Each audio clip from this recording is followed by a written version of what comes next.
Hi guys, this is O-Level Chemistry, paper 12, June 2016, question 31. Aluminum is extracted from aluminum oxide by electrolysis and the setup is shown. Which statement about this electrolysis is correct? Aluminum ions gain electrons to form aluminum? Yes. Al 3 positive ions will gain 3 moles of electrons, producing 1 mole of aluminum metal. So this statement is correct. Cryolite is added to increase the melting point of the electrolyte. Why would we want to increase the melting point? Cryolite is added to decrease the melting point of the electrolyte, which is called bauxite or is represented by the formula Al2O3. Cryolite is added to react with impurities to form slag. No, that will happen in a blast furnace in the extraction of iron. This does not happen in the extraction of aluminum, and cryolite will not be added in extraction of iron. And the last one, the carbon cathode has to be replaced regularly as it reacts with oxygen. Oxygen gas is produced at the anode. So the carbon anode has to be replaced regularly as it reacts with oxygen. Therefore, the correct option for this question is option A.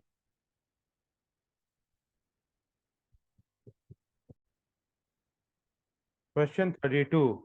Which ion is present in both sewage and fertilizers and can cause eutrophication when it enters the rivers? Carbonate.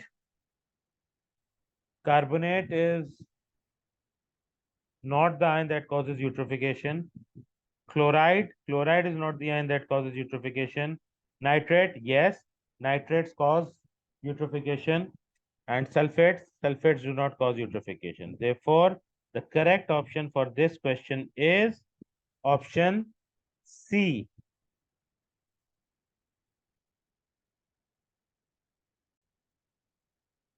Question 33. The diagram shows an experiment to determine the percentage of oxygen in air, which is 21%. Okay, so we have a bell jar, we have a lit candle, and we have water. Which diagram shows the correct level of water after the candle stops burning? So when candle stops burning, oxygen in the air present in the jar is used up. So we will have an increase in the height of the water by the percentage of oxygen that is present, which is almost 21% or 20%. So in jar A, we have the level of water going down, which will not happen. In jar B, there is no increase in the level of water. That means no oxygen is present. In jar C, we've got almost 20% rise in the water level, which is correct.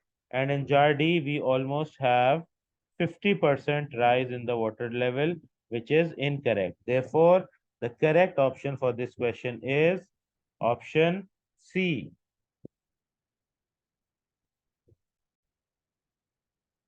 Question 34. How many of the structures show an unsaturated hydrocarbon molecule? Unsaturated means that a carbon-carbon double bond is present. So a carbon-carbon double bond is present in this compound. There is a double bond. And there is one in this compound.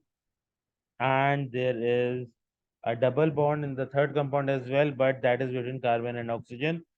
So this is not a reason for unsaturation, and there are no carbon-carbon double bonds in the fourth structure. Now, in the first two, in which a carbon-carbon double bond is there, the question also mentions that it should be a hydrocarbon. In the first structure, there is a chlorine atom present. So this is not included in the category of hydrocarbons, whereas in the second structure, there are only carbon and hydrogen present. There are 3 carbon and 6 hydrogen present, making it an alkene as well. So, out of the 4 given structures, the only structure that satisfies the requirement is the second structure. So, the correct option for this question is option A.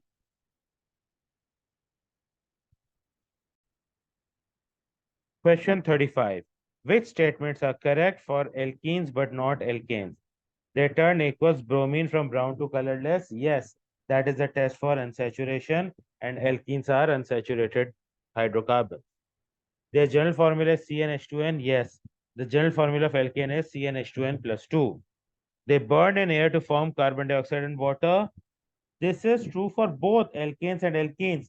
It is not specific for alkenes. So this statement becomes incorrect with reference to alkene alone. So statements 1 and 2 being correct makes option B the correct option for this question. Question 36. Wine is an alcoholic drink that contains ethanol. If wine is left exposed to the air for too long, it can become acidic. This is because ethanol is dashed to the acid. Okay, so ethanol is oxidized to the acid ethanoic acid. Okay, which word and formula correctly completes gap 1 and 2? So ethanoic acid would be CH3COOH. So the first gap requires the word oxidized, eliminating options C and D, and the second gap requires the formula CH3COOH, eliminating option B, making option A the correct option for this question.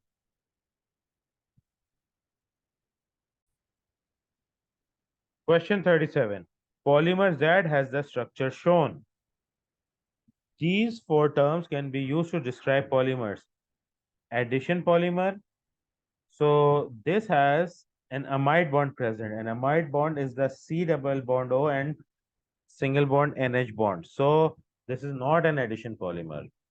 Condensation polymer, yes, it is a polyamide. So it's a polyamide, yes, it is a polyester. No, no ester bonds are present. So which two terms can be applied to polymer Z? So these are terms 2 and 3, making option C the correct option for this question. Question 38. The diagram shows the structure of polydichloroethene. Now, since there are no ester or amide bonds present, it means that this is formed through addition polymerization, which means the monomer would contain a double bond between the two carbon atoms. One of the carbon atoms will be covalently bonded to two hydrogen atoms, and the other carbon atom would be covalently bonded to two chlorine atoms. Which statement about this polymer is correct? The monomer is CCl2, CH2. Yes, we just made this monomer.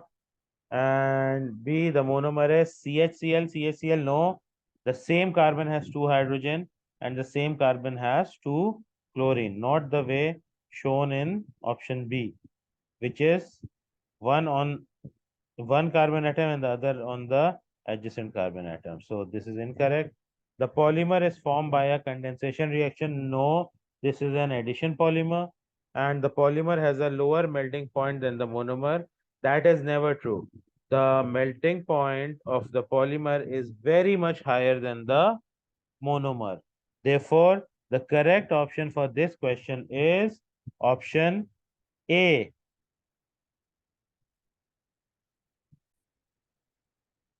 Question 39. How can the following reaction be described? C8H18 produces C4H10 and 2 moles of C2H4. So in total, we've got 4 plus 2, 6 plus 2, 8. 8 carbon atoms, 10 plus 4, 14 plus 4, 18. And 18 hydrogen atoms. So a higher fraction alkane has been broken down into lower fraction alkanes and alkenes. Therefore, this is the process of cracking. Hence, the correct option for this question is option B.